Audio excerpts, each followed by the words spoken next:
আর নাম নিলে আপনা আমার জন্য সওয়াব হয়। সুবহানাল্লাহ। যার নাম নিলে আপনা আমার জন্য ইবাদত হয়, সেই মুহাম্মদ সাল্লাল্লাহু আলাইহি ওয়াসাল্লামের উপর যে নবী আলাইহিস সালাতু ওয়াস সালাম আপনি আমার জন্য সুপারিশ করিবেন, যে নবীর নাম যে যত বেশি জপবে আল্লাহ তাআলা তত বেশি তার প্রতি খুশি হয়ে যান।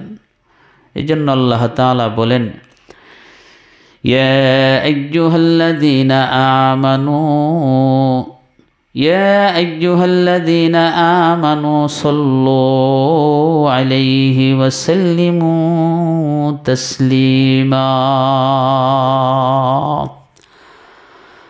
আল্লাহ রাব্বুল আলামিন ঈমানদারদেরকে ডাক দিয়া বলে, ও মুমিন। আল্লাহ তাআলা বলেন, ইয়া আইয়ুহাল্লাযীনা আমানু, হে ঈমানদাররা, তোমরা নবী মুহাম্মদ সাল্লাল্লাহু আলাইহি ওয়াসাল্লামের উপর দুরূদ ও সালাম পাঠ করো। আল্লাহ রাব্বুল আলামিন ঈমানদারদেরকে বলতেছেন, তোমরা নবীর উপর দুরূদ ও সালাম পাঠ করো। আল্লাহ রাব্বুল আলামিন ঈমানদারদেরকে, মুমিনদেরকে বলেন, তোমরা নবীজির উপর দুরূদ ও সালাম পাঠ করবা। আল্লাহর রাসূল হাদিসের মধ্যে সরকারে দো আলম নবী বলেন, মান সাল্লা আলাইয়া সালাতান ওয়াহিদাতান সাল্লাল্লাহু আলাইহি আশারা।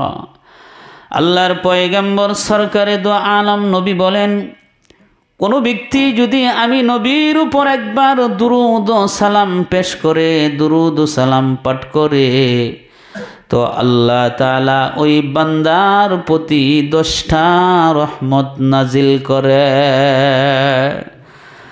আল্লাহর রাসূল সাল্লাল্লাহু আলাইহি ওয়াসাল্লাম বলেন, কোনো বান্দা যদি আল্লাহর রাসূলের উপর দুরূদ ও সালাম পেশ করে, তো আল্লাহ তাআলা তার 10টা রহমত নাজিল করে।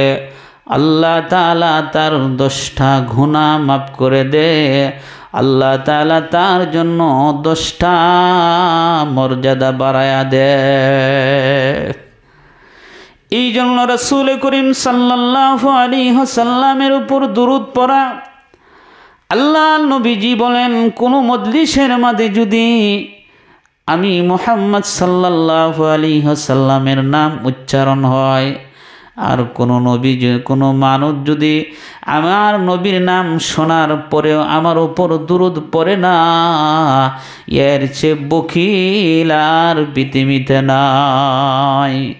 এই জন্য রাসূল বলেন, কোনো মজলিসের মধ্যে যখন আল্লাহ এবং আল্লাহর রাসূলের নাম না নেওয়া হয়, ওই মজলিসের মধ্যে কাল কিয়ামতের দিন আল্লাহ তাআলা তাদেরকে পাকড়াও করবে। ইচ্ছা করলে আল্লাহ তাআলা তাদেরকে মাফ করেও দিতে পারেন, ইচ্ছা করলে আল্লাহ তাআলা তাদেরকে শাস্তিও দিতে পারেন।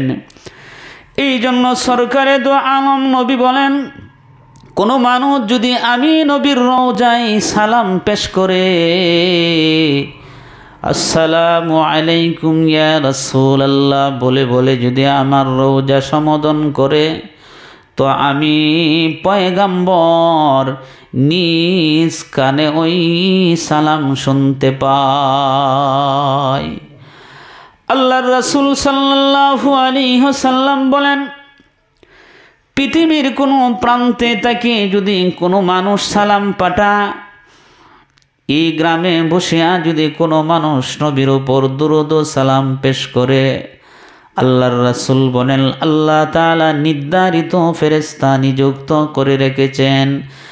এই গ্রাম থেকে পৃথিবীর যে কোনো প্রান্তে তাকে আমি নবীর উপর দুরূদ ও সালাম পাঠ করবে, তো আল্লাহ তাআলার নির্ধারিত ফেরেশতারা আমি নবীর রওজা, শুধু ব্যক্তির নাম না, ব্যক্তির পিতার নাম সহ আল্লাহ রাসূল ফেরেশতারা বলে, ইয়া রাসূলুল্লাহ, অমুকের ছেলে অমুক আপনার উপর দুরূদ ও সালাম পাঠাইছে। এই জন্য রাসূল করিম সাল্লাল্লাহু আলাইহি ওয়াসাল্লামের উপর দুরূদ পড়া, কোনো মানুষ যদি নবীর নাম শোনার পরেও নবীর উপর দুরূদ পড়ে না, নবীজি তার জন্য বদদোয়া করেছেন। শুধু নবী না, জিবরাইল আলাইহিস সালাতু ওয়াস সালাম পর্যন্ত তার জন্য বদদোয়া করেন।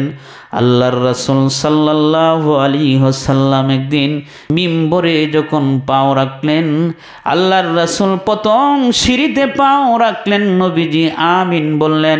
দ্বিতীয় সিঁড়িতে পাও রাখলেন, নবীজি আমিন বললেন। তৃতীয় সিঁড়িতে পাও রাখলেন, নবীজি আমিন বললেন। সাহাবায়ে কেরাম জিজ্ঞাসা করেন, ওগো সরকার, প্রথমবার সিঁড়িতে পাও রাখলেন, আপনি আমিন বললেন। দ্বিতীয় সিঁড়িতে পাও রাখলেন, আপনি আমিন বললেন। তৃতীয় সিঁড়িতে পাও রাখলেন, আপনি আমিন বললেন। বুঝতে পারলাম না তিনবারই কেন আপনি আমিন বললেন? ইতিপূর্বে তো এমন আমিন শব্দ আপনি বলেন না।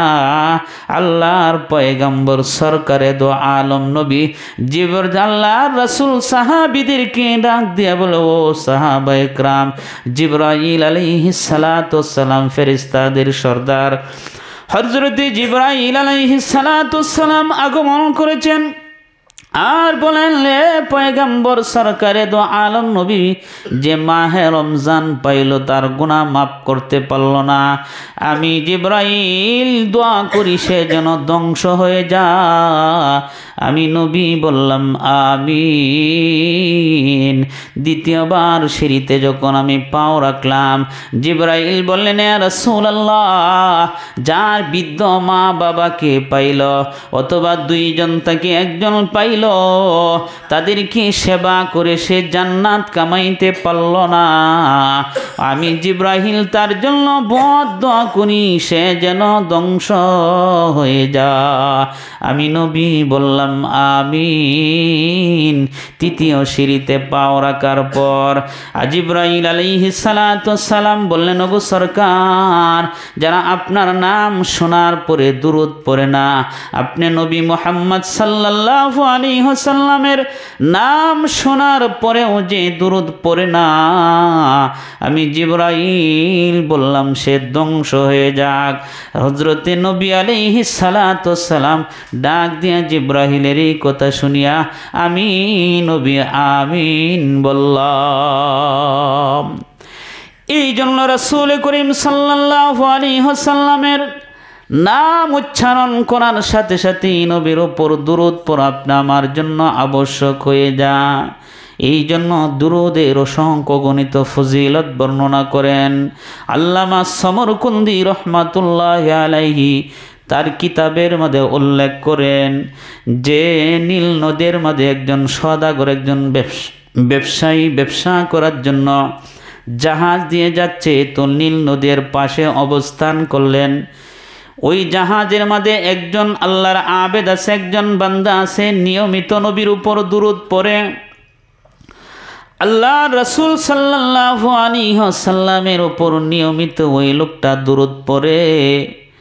তো নবীজির ওপর দুরূদ পড়তেছিল, তো একটা মাছ আসিয়া জাহাজের পাশে দাঁড়িয়ে দাঁড়িয়ে আল্লাহরই বান্দার নবীর দুরূদের তেলাওয়াত শুনতে, দুরূদগুলো শুনতেছিলেন। রাসূল সাল্লাল্লাহু আলাইহি ওয়াসাল্লামের উপর দুরূদ পড়তেছে। ওই লোকটার দুরূদগুলো মাছটা জাহাজের পাশে আসিয়া দুরূদ শুনতেছিল। এমন সময় একটা জেলি আসিয়া জাল ফেলিয়ে দিলেন। তো জাল ফেলে দেওয়ার সাথে সাথে ওই মাছটা জেলে ধরে নিয়ে গেল, বাজারে বিক্রি করার জন্য নিয়ে গেল। ওই বাজারে হযরতে ওমর রাদিয়াল্লাহু তাআলা আনহু গেলেন। হজরতে আবু বকর রাদিয়াল্লাহু তাআলা আনহু গেলেন।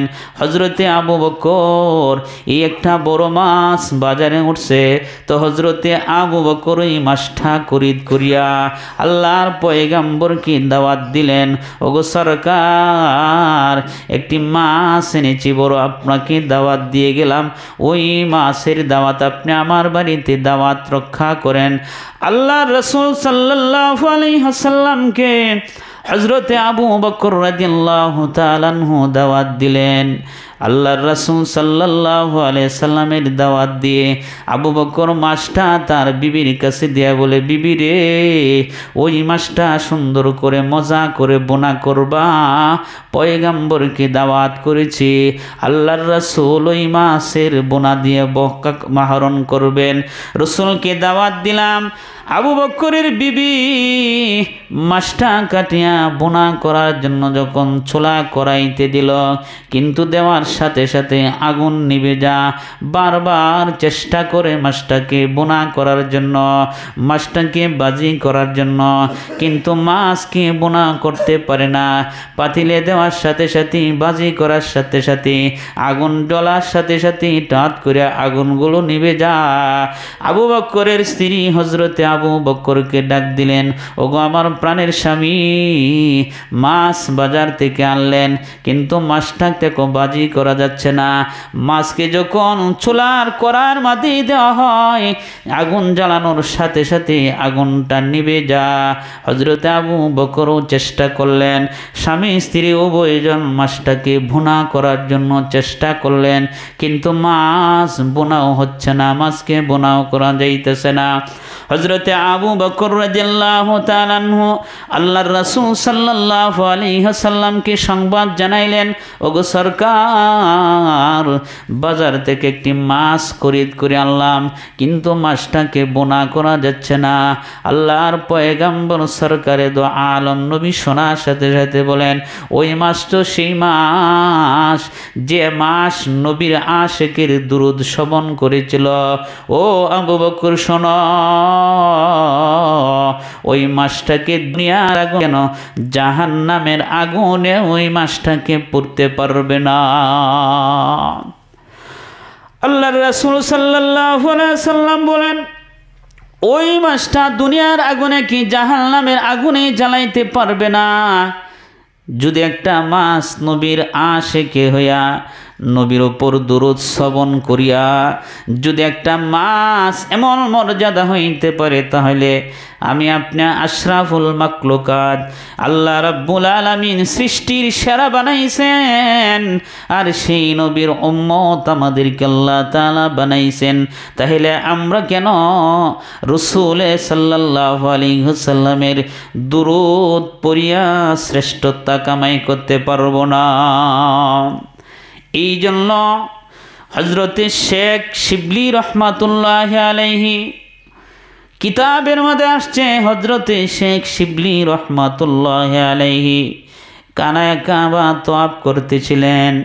এমন সময় কানায় কাবার মধ্যে একটা যুবকও তওয়াফ করতেছে, কিন্তু যুবক তওয়াফের সময় অন্য কোনো দুরূদ পাঠ, অন্য কোনো দোয়া পড়ে না, কারণ বাইতুল্লাহ গেলে বাইতুল্লাহর জন্য আলাদা আলাদা দোয়া আছে, পৃথক পৃথকভাবে কিছু দোয়া আছে, কিন্তু ওই দোয়াটি যুবকটা পাঠ করে না। যুবক শুধু দুরূদ পাঠ করিতেছে, প্রত্যেক জায়গায় রাসূলের দুরূদ পাঠ করে। হযরতে শিবলি রহমাতুল্লাহি আলাইহির দৃষ্টিগোচর হইল। যুবকরে জিজ্ঞাসা করলেন, ওরে যুবক, বাইতুল্লাহ তওয়াফ করিতেছ, যত কর্ম তুমি করিতেছ, সব কর্মের মাঝে, কাজের মাঝে তুমি দোয়া বাদ দিয়ে দুরূদ পড়ো। ওরে যুবক, তুমি কোন দোয়া কি পারো না নাকি? যুবক বলে, পারি, কিন্তু দুরূদের মাঝে আমি সবচেয়ে মজা পাইছি, এই জন্য আমি দুরূদ ছাড়ি না, দুরূদ আমি বেশি বেশি করে পড়ি। হযরতে শিবলি রহমাতুল্লাহি আলাইহি যুবককে ডাক দিয়ে বলে, ওরে যুবক, কি নেয়ামত তুমি পাইছ, দুরুদের মধ্যে কি বরকত তুমি পাইছ।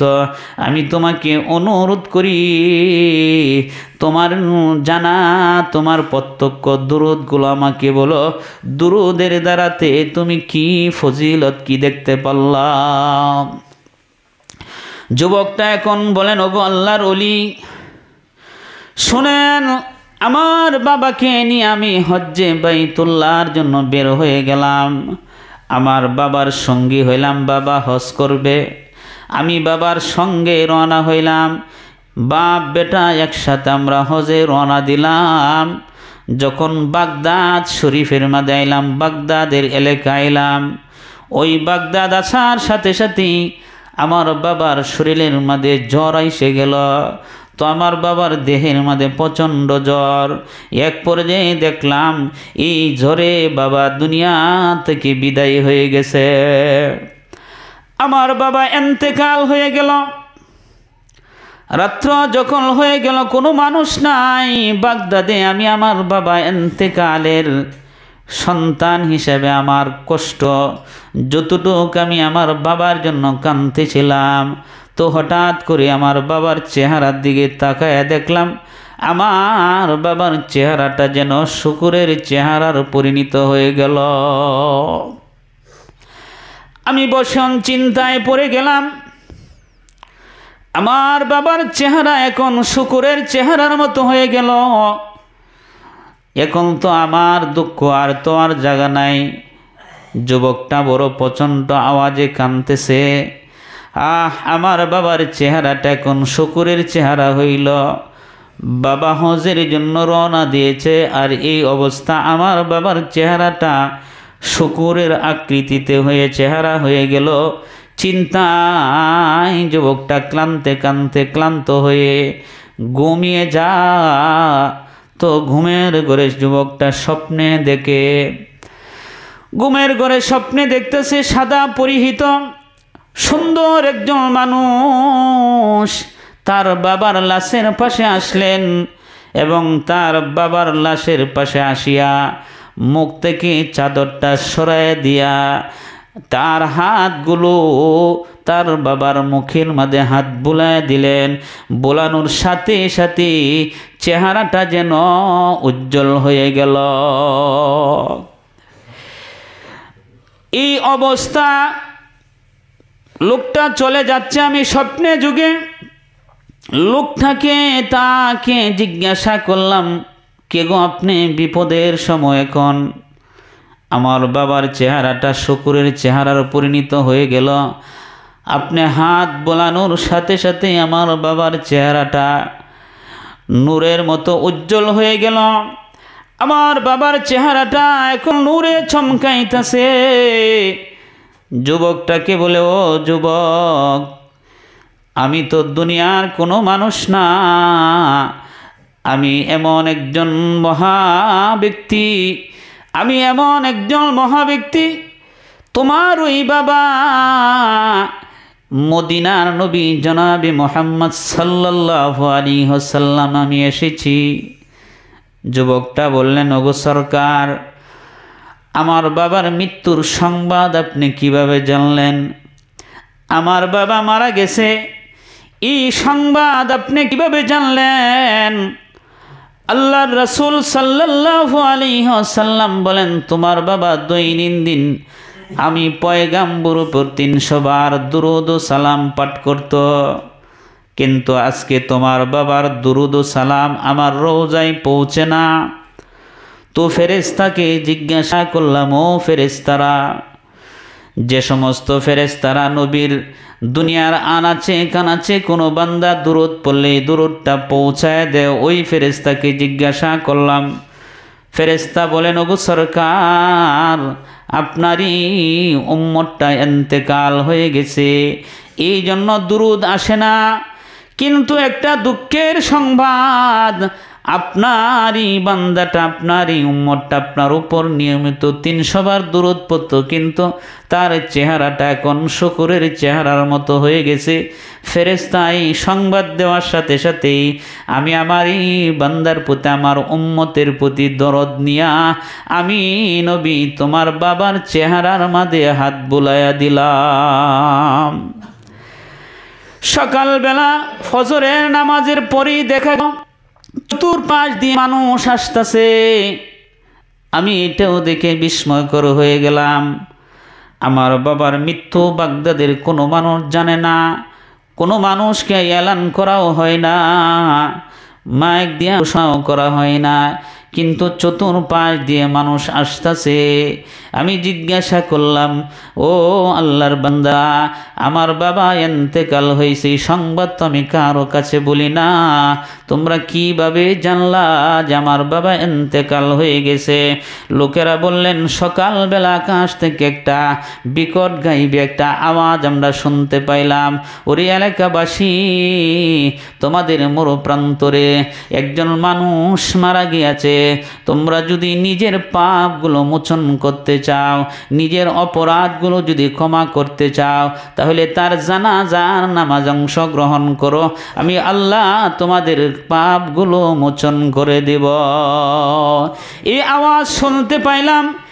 এইভাবে হযরত আলী রাদিয়াল্লাহু তাআলা আনহু একদিন আবু জাহেল তার সঙ্গী সাথীদেরকে নিয়ে বসা, এমন সময় একজন ভিক্ষুক আসিয়া আবু জাহেলের কাছে ভিক্ষা চাইলেন। ও আবু জাহেল, আমি ভিক্ষুক, আমাকে ভিক্ষা যখন চাইলেন, আবু জাহেল তখন তার সঙ্গীদেরকে নিয়ে বসা। আবু জাহেল বললেন, তুমি অন্দর মহলে চলে যাও, সেখানে হযরত আলী আছে, আলী বড় দানবীর, আলী বড় দাতা, তার কাছে তুমি গেলে ফিরত আসবা না। ওই ভিক্ষুক হযরত আলী রাদিয়াল্লাহু তাআলা আনহুর কাছে চলে যা। হযরত আলীর কাছে যখন ভিক্ষা চাইলেন, এই মুহূর্তে আলীর কাছে কোনো সম্পদ নাই, ভিক্ষুকের দেওয়ার মতো কোনো টাকা পয়সা তার কাছে নাই, তো তিনি লজ্জায় পড়ে গেলেন, কারণ সওয়ালকারীকে কিভাবে তিনি বিদায় করবেন? এই লজ্জায় হযরত আলী রাদিয়াল্লাহু তাআলা আনহু ভিক্ষুককে বললেন, ওরে ভিক্ষুক, তুমি হাতটা বাড়াও। তো ভিক্ষুক যখন হাত বাড়াইলেন, হযরত আলী রাদিয়াল্লাহু তাআলা আনহু ভিক্ষুকের হাতের মধ্যে একটা ফু দিয়া দিলেন, বললেন, তুমি মুষ্টি বন্ধ করে রাখবা, ওই আবু জাহেল এবং আবু জাহেলের সঙ্গীর কাছে যখন যাইবা, তখন তুমি হাতের মুষ্টিগুলো খুলবা। ভিক্ষুক সেই অনুযায়ী হযরত আলী রাদিয়াল্লাহু তাআলা আনহু ভিক্ষুকের হাতে ফু দিয়ে দিলেন। ভিক্ষুক আলী রাদিয়াল্লাহু তাআলা আনহুর কথা অনুযায়ী ভিক্ষুক হাতের মুষ্টি বন্ধ করিয়া আবু জাহেল এবং তার সঙ্গীদের কাছে গিয়া মুষ্টি খুললেন। মুষ্টি খোলার সাথে সাথেই দেখা গেল ওই ভিক্ষুকের হাতে একটা মুক্তা চকচক করিতেছে। সুবহানাল্লাহ নাই বাইরে গিয়ে কবেন না সুবহানাল্লাহ, জান্নাতের মোহ নাই আনহারা। এই জন্য ওই ভিক্ষুক সাথে সাথেই যখন আলী রাদিয়াল্লাহু তাআলা আনহু আবু জাহেল এবং আবু জাহেলের সঙ্গপাঙ্গরা হযরত আলীর কাছে গেলেন, এ আলী, এই মুহূর্তে জানি তোমার কাছে কোনো টাকা নাই, মজা করার জন্য ভিক্ষুক পাঠাইছিলাম যে তুমি কিভাবে দান করো, কিন্তু এই মুহূর্তে তুমি কোনো কর্ম করো না।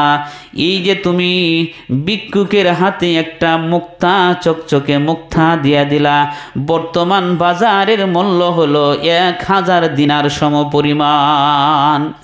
এই মুক্তাটা 1000 স্বর্ণ মুদ্রা সমপরিমাণ মূল্য। ওই মুক্তাটা তুমি কিভাবে তাকে দান করলা? হযরত আলী রাদিয়াল্লাহু তাআলা আনহু আবু জাহেলকে ডাক দিয়া বলেন, ওরে আবু জাহেল, শোনো, তোমরা তো এই ভিক্ষুককে মজা করার জন্য পাঠাইছিলা, যে আমাকে লজ্জা দেওয়ার জন্য পাঠাইছিলা, কারণ তোমরা জানো আমি আলীর মতো অসহায় মদিনার কেউ নাই, আমি আলীর মতো গরিব মক্কাতে কেউ নাই, কিন্তু তোমরা ওই ভিক্ষুককে পাঠাইছিলা কিছু হাঁটি চাট্টা করার জন্য, আমাকে লজ্জা দেওয়ার জন্য। কিন্তু আমি ভিক্ষুককে আমি যদি নিজ হাতে কালি হাতে ফিরিয়ে দেয় সেটাও আমি লজ্জাবোধ করতেছিলাম। তো আমি ভিক্ষুকের হাতে নবী মুহাম্মদ সাল্লাল্লাহু আলাইহি ওয়াসাল্লামের নামে কিছু দুরূদ পড়িয়া ভিক্ষুকের হাতে হুদিয়া দিলাম। আল্লাহর রাসূলের নামে দুরূদ পড়িয়া যখন ভিক্ষুকের হাতে আমি ফু দিয়া দিলাম, আল্লাহ রাব্বুল আলামিন এই নবীর উপর দুরূদের বরকতে, আল্লাহ রাব্বুল আলামিন রাসূলের এই দুরূদের বরকতে আল্লাহ তাআলা ভিক্ষুকের হাতে মুক্তা পরিণত করিয়া দিলেন। এই ঘটনাটা যখন আবু জাহেলের সাথে কিছু সঙ্গী ছিল, ওই সঙ্গীরা যখন শুনতে পাইল নবীর নাম পড়ার সাথে সাথে চকচকে মানি মুক্তা হয়ে যা, এই কথা শোনার সাথে সাথে আবু জাহেলের সামনে তিনজন সঙ্গী ছিল, কয়েকজন সঙ্গীর মাঝে তিনজন সঙ্গী সাথে সাথে কালমা পড়ে মুসলমান হয়ে যা। তাইলে বোঝা গেল রাসূলের সাল্লাল্লাহু আলাইহি সাল্লামের উপর দুরূদ পড়া। এই জন্যই আল্লাহর পয়গাম্বর বলেন, মান সাল্লা আলাইয়া সালাতান ওয়াহিদাতান সাল্লাল্লাহু আলাইহি আশার। আল্লাহর পয়গাম্বর বলেন, কোনো মানুষ যদি আমি নবীর উপর একবার দুরূদ পড়ে আল্লাহ তাআলা তার প্রতি 10টা রহমত নাজিল করে, আল্লাহ তাআলা তার জন্য 10টা গুনাহ মাফ করে দেয়, আল্লাহ তাআলা তার জন্য 10টা মর্যাদা বাড়ায়া দেয়। এই জন্য আমরা বেশি বেশি করে রাসূল করিম সাল্লাল্লাহু আলাইহি ওয়াসাল্লামের উপর দুরূদ পড়ব। আল্লাহ তাআলা আমাদেরকে বেশি বেশি করে নবীজির উপর দুরূদ পড়ার তৌফিক দান করুক। যারা সুন্নত পড়েন না, 4 রাকাত সুন্নত পড়ে নেন।